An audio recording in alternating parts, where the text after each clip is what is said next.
अस्सलाम वालेकुम। Pakistan studies section 1 paper 1 history वाला जो कंपोनेंट है, एक कंपोनेंट, उस कंपोनेंट के पहले सेक्शन का एक टॉपिक रहता था। In this video I am going to cover that topic. मैं आप लोगों को बताऊंगा कि आपने उसमें क्या क्या कुछ याद करना है, कौन से नोट्स मैं आपको प्रोवाइड कर सकता हूं और आपको ये टॉपिक कैसे प्रिपेयर करना है, इस तरह से कि आपका कोई भी एस्पेक्ट रह ना जाए और आप अच्छे तरीके से उस टॉपिक को ऑब्जॉर्व कर लो। सेक्शन 1 हमने पढ़ा था। सेक्शन 1 में एक लास्ट टॉपिक जिसमें कुछ कल्चरल लैंग्वेजेस और रीजनल लैंग्वेजेस की बात की गई थी, जिसमें आपकी उर्दू आती है, पंजाबी आती है, पश्तो है, सिंधी है, बलोची है। इन लैंग्वेजेस के बारे में उन्होंने बात की है। इसमें से भी समटाइम 14 मार्क क्वेश्चन आ जाता है, मोस्टली उर्दू पे आया है, लेकिन स्टिल कांट से एनीथिंग, किसी भी लैंग्वेज पे वो आपसे पूछ सकता है, तो आपको इसके बारे में पता होना चाहिए। आई will be just giving you a brief sort of intro of these languages. इनकी बेसिस बताऊंगा, कौन कौन सी चीज़ें इसमें आपको याद रखनी है वो बताऊंगा, और इस टॉपिक को कैसे तैयार करना है वो बताऊंगा। इसके अलावा जो सपोर्टिंग मटेरियल है, there is a notes which I have prepared for this section of languages, आपको वो प्रोवाइड कर दूंगा। Whoever want that please write down in comment section. मैं उसको मुझे अपना ईमेल एड्रेस दे दे, I will be mailing that to you, तो आप उससे इसको रीड आउट कर लेंगे। उसमें आपको कंप्राइज्ड फॉर्म में ये लैंग्वेजेस का पूरा कंटेंट, इनफ कंटेंट मिल जाएगा, जिससे आप कोई भी किस्म का किसी भी कैटेगरी का क्वेश्चन अगर पेपर में आता है 4 मार्क का, 7 मार्क का या 14 मार्क का, तो आप इजीली उसको कर सकेंगे। देखिए, इसमें ज़्यादा इंपॉर्टेंट उर्दू लैंग्वेज है। अच्छा, पहले मैं आपको ये बता देता हूँ कि आपने इन लैंग्वेजेस में कौन कौन सी चीज़ें याद करनी है। कोई भी लैंग्वेज आती है, आपको पता होना चाहिए कि लैंग्वेज कैसे ओरिजिनेट हुई, कौन से रीजन में बोली जाती है। एक इन्होंने पाई चार्ट दिया हुआ है, उस पाई चार्ट को थोड़ा सा माइंड में रख लो कि उसमें कौन सी लैंग्वेज कितनी रेशियो है, कितनी रेशियो में बोली जाती है। फिर मोस्टली वो इसकी एनालिसिस ही मांगता है कि लेट्स सपोज वो क्वेश्चन पूछ देता है कि why the Urdu has been decided as the national language and not the other language, explain your answer, या कुछ भी ऐसा क्वेश्चन वो आपसे पूछ देता है रिगार्डिंग द एनालिसिस, कि आप एनालिसिस करके बताओ कि उर्दू को ही क्यों नेशनल लैंग्वेज डिसाइड किया गया, जबकि 48% लोग जो हैं पाकिस्तान के वो पंजाबी बोलते थे। तो आपको फिर उसकी रूट्स, उसकी रीजन, उसका बैकग्राउंड डिफाइन करना पड़ता है।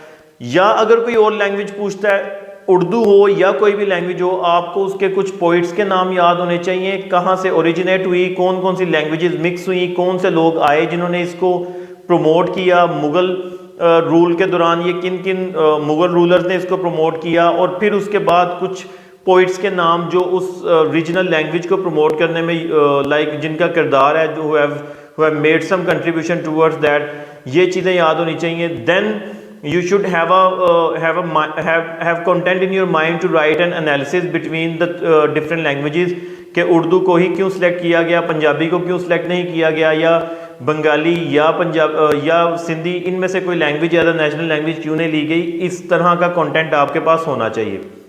किसी भी फ्रेम का क्वेश्चन आए, 4 मार्क का आए, 7 का आए या 14 का आए, you people should be having enough knowledge ताकि आप उसको आंसर कर सको, and that will be in those notes जो मैं आपको प्रोवाइड करूंगा। फ्री ऑफ कॉस्ट होंगे, there is no problem in that. आप जस्ट मुझे अपनी ईमेल आईडी प्रोवाइड करेंगे and I will be sending that notes to you.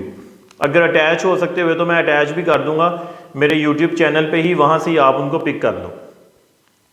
अच्छा, अगर उर्दू की बात करते हैं, जो मेजर क्वेश्चन आ रहा है वो उर्दू से रिलेटेड आता है, और उर्दू से रिलेटेड भी ये आता है कि why Urdu has been chosen as the national language when there were only very less people who were actually using the language Urdu, who were the Urdu speaking persons people.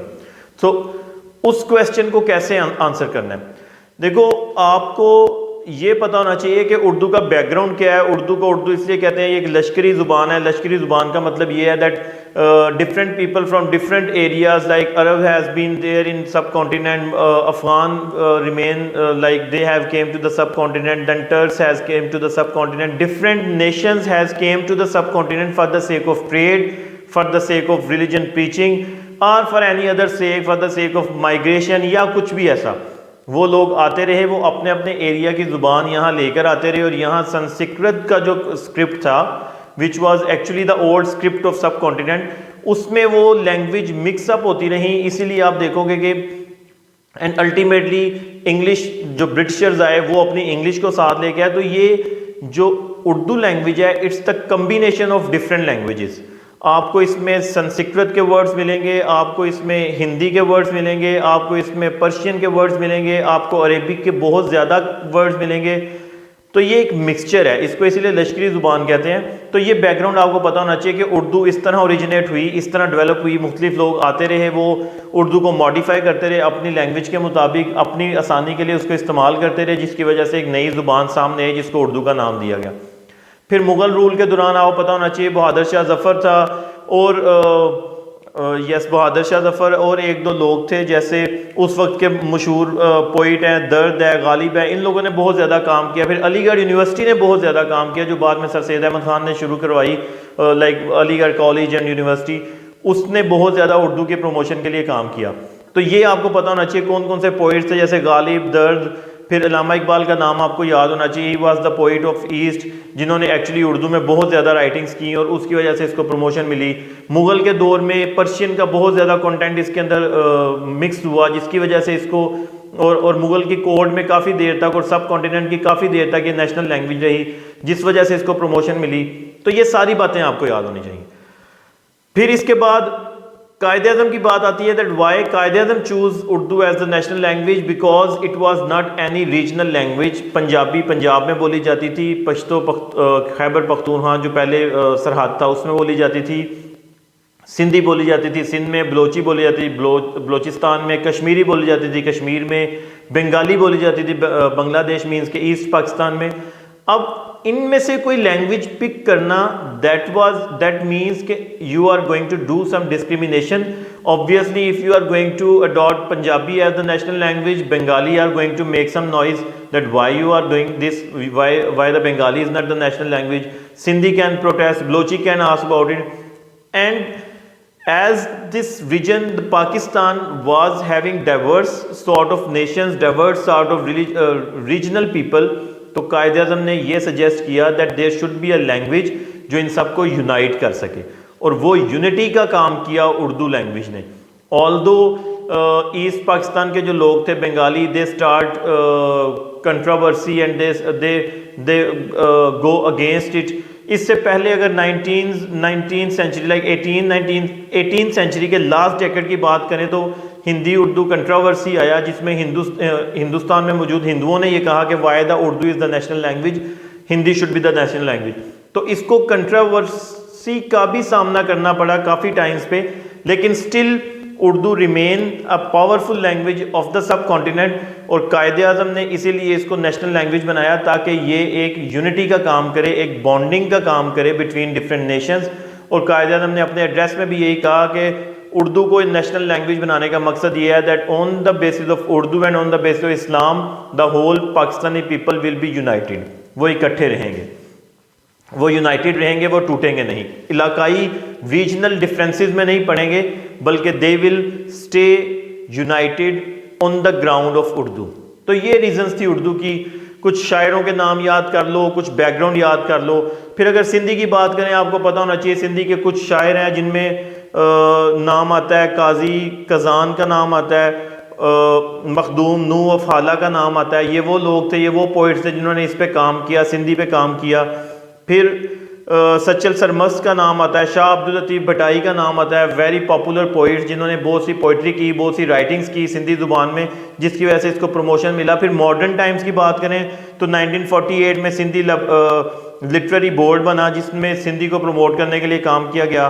Mohammad Rashidi जो फ़कीर नबी बख्श थे और जी अलाना, ये दो नाम हैं जिन्होंने एक्चुअली बहुत ज़्यादा काम किया सिंधी लैंग्वेज के लिए। फिर बहुत सी इंपॉर्टेंट बुक्स लिखी गई सिंध की फोक लिटरेचर पे, जिसकी वजह से इसको प्रमोशन मिला। फिर 1954 में बज़्म तालिबुल मवाला हुआ, जिसमें असल में सिंधी को प्रमोशन मिली। तो इस तरह के कुछ कंटेंट आपको याद होने चाहिए सिंधी लैंग्वेज से भी रिलेटेड कि हु वर द पोइट्स और कौन कौन से पॉइंट्स पे जाके इनको कुछ ना कुछ प्रमोशन मिली। तो ये सिंधी ज़ुबान से रिलेटेड था। फिर अगर बलोची की बात करें, बलोची लैंग्वेज की, तो Balochistan is the largest province of Pakistan by area के लिहाज से सबसे बड़ा सूबा था। इसको इम्पोर्टेंस मिलना शुरू हुई क्योंकि यहाँ के लोग जो रीजनल लैंग्वेज बोल रहे थे उसको बलोची कहते थे। फिर यहाँ बहुत सी पोइट्री हुई इस लैंग्वेज में जिसने इसको प्रमोट किया। फिर एक इंग्लिश ट्रैवलर था, ब्रिटिश ट्रैवलर जिसका नाम था W Leech. He was actually the person जिसने एक जर्नल लिखा था जिसका नाम था एशियाटिक सोसाइटी। इसमें असल में उसने बलोची लैंग्वेज, बलोची कल्चर को प्रमोट किया, जिस वजह से बलोची जो लैंग्वेज थी वो सब कॉन्टिनेंट से बाहर भी प्रमोट हुई। फिर इसके अलावा पार्टीशन ऑफ जैसे ही पार्टीशन हुई है 1947 की, इससे थोड़ी देर पहले तक इसका जो कल्चर था बलोची कल्चर, इसको काफ़ी ये प्रमोट नहीं हो पा रहा था। लेकिन लेटर ऑन फिर इस पे काम किया गया, जैसे रेडियो पाकिस्तान कराची ने एक नशरियात शुरू की, एक ब्रॉडकास्टिंग शुरू की इन बलोची, उसकी वजह से इसको प्रमोशन मिली। फिर बलोची लिटरेरी एसोसिएशन बनाई गई, वहाँ उसको प्रमोशन मिली। फिर कोयटा टेलीविज़न स्टेशन था, उसमें ब्रॉडकास्ट जो थी वो बलोची में की गई। फिर मॉडर्न बलोची लिटरेचर जो है उसको प्रोग्रेस मिली। There were some name like Ata Shad and इसहाक शमीन, ये लोग थे जिन्होंने इस पे काम किया। फिर गुल खान नाजिर थे जिन्होंने इस पे काम किया। फिर जमाल दीन थे जिन्होंने इस पे काम किया। तो ये वो लोग हैं जिन्होंने एक्चुअली बलोची लैंग्वेज की प्रमोशन के लिए काम किया। तो इसमें से 2-3 नाम याद रख लो, 1-2 इवेंट याद रख लो। ये ब्रिटिश ट्रैवलर का नाम याद रख लो डब्ल्यू लीच, और उसकी एशियाटिक सोसाइटी जो उसने जर्नल लिखा था उसका नाम याद रख लो। That is more than enough, ताकि आपको कुछ ना कुछ कंटेंट हो कि अगर बलोची का कंपैरिजन उर्दू के साथ आ जाता है या बलोची का कंपैरिजन सिंधी के साथ आ जाता है, तो you people should have the content to write about it. तो ये था बलोची लैंग्वेज। पंजाबी की अगर बात करें तो 48% people of Pakistan are Punjabi speaking. सिर्फ पंजाब ही नहीं, केपीके के बहुत से लोग, कश्मीर के बहुत से लोग पंजाबी बोलते हैं। और पंजाबी का जो स्क्रिप्ट है वो असल में अल हिंदी या हिंदको से निकला हुआ स्क्रिप्ट है। ये 2 लैंग्वेजेस थी जिनसे असल में ओरिजिन हुआ है ये पंजाबी लैंग्वेज। फिर पंजाबी लैंग्वेज में अगर आप पोइट्स की बात करो, राइटिंग्स की बात करो, तो बहुत सी फोल्क स्टोरीज हैं जो पंजाबी में राइट की गई, जैसे हीर रांझा की स्टोरी है, ससी पुन्नू की स्टोरी है। These stories are actually keeping the Punjabi language alive, वो इसको जिंदा रखती हैं क्योंकि वो राइटिंग उसकी सारी पंजाबी में की गई, इसलिए उसको पढ़ने वाले लोग पंजाबी से फेमिलियर हुए और पंजाबी जो है वो राइज की गई इन द कंटेंट। अभी भी आप अगर पंजाब टेक्स्ट बुक बोर्ड की बुक्स पढ़ते हो या कोई ऐसी डिग्री लेते हो जो पंजाब बोर्ड से रिलेटेड है, तो उसमें पंजाबी का एक सब्जेक्ट स्पेसिफिकली मेंशन है, उसमें मौजूद है। फिर कुछ पोइट्स थे जैसे बाबा फरीदगंज शक्कर, सुल्तान बाहू, इन्होंने बहुत सी फेमस बुक्स लिखी, पंजाबी में थी। फिर बुल्ले शाह बहुत फेमस पोइट थे, बहुत फेमस नाम है जिन्होंने पंजाबी की प्रमोशन में कुछ काम किए और इसको प्रमोट किया। तो आपको इनमें से कुछ नाम याद रखने हैं, अगेन सेम कुछ इवेंट्स याद रखने हैं, कुछ पब्लिकेशंस याद रखनी है और दैट्स इट, ताकि आपको ये पता हो कि पंजाबी असल में ओरिजिन उसका कहाँ से है, कौन कौन से पोइट्स हैं। 1-2 पोइट याद रख लो, 1-2 बुक्स याद रख लो, that is enough for the Punjabi as well. फिर लास्ट लैंग्वेज है पश्तो। अगर पश्तो की बात करें तो ये वो लैंग्वेज है जो केपीके में बोली जाती है, मीन्स के खैबर पख्तूनख्वा में। और इस लैंग्वेज को भी अगर देखा जाए तो इसमें स्क्रिप्ट जो है वो अरेबिक, पर्शियन, ग्रीक सारा स्क्रिप्ट मिलता है। इसके इन्फ्लुएंस की बात की जाए, इसको स्टार्ट करने वाले शख्स जो थे वो थे आमिर खान पहिलवान। आमिर खान पहिलवान जो he was actually the person जिन्होंने इसको प्रमोशन के लिए पहली बार काम किया। 13th सेंचुरी के करीब ये आई, उसके बाद अफगान रूलर्स यहाँ आए, वो इसकी प्रमोशन में उन्होंने भी पार्टिसिपेट किया, means they were one of the reason for this promotion. फिर उसके बाद जब ये मूवमेंट स्टार्ट हुई, like if we talk about the British movement, means Britishers यहाँ आगे और इंडिपेंडेंस के लिए फ़ाइट होना शुरू हुई, तो उनके लिए मेजर ओपोजिशन ये पख्तून कल्चर था और पख्तून लोग थे जिन्होंने उनको बहुत ज़्यादा अपोज किया। बहुत से पॉइंट्स पे इनके बहुत से फ्रीडम फाइटर्स जो थे ब्रिटिशर्स के अगेंस्ट, उन्होंने फ़ाइट किया और उनसे अपने राइट्स को मनवाने की कोशिश की। तो इसके भी 1-2 पॉइंट का नाम याद होना चाहिए। और यही एक्चुअली अगर आप इस टॉपिक को देखो, मैं नोट्स प्रोवाइड करूंगा, उनको पढ़ लो, ये वीडियो अच्छे तरीके से देख लो, तो ये जितना कंटेंट है दैट इज़ इनफ। इसमें से अगर कोई क्वेश्चन आता है तो आप उसको इजीली एड्रेस कर लोगे। कोई भी फॉर्मेट का क्वेश्चन आ जाए, you will be able to answer that question. ज़्यादा इंपॉर्टेंट उर्दू है, but still you have to touch all the languages and you have to remember some of the names of the poets as well, so you can give the answer of any of the question which will be asked to you in the paper. So see you in the next lesson, inshallah. Take care. Allah Hafiz.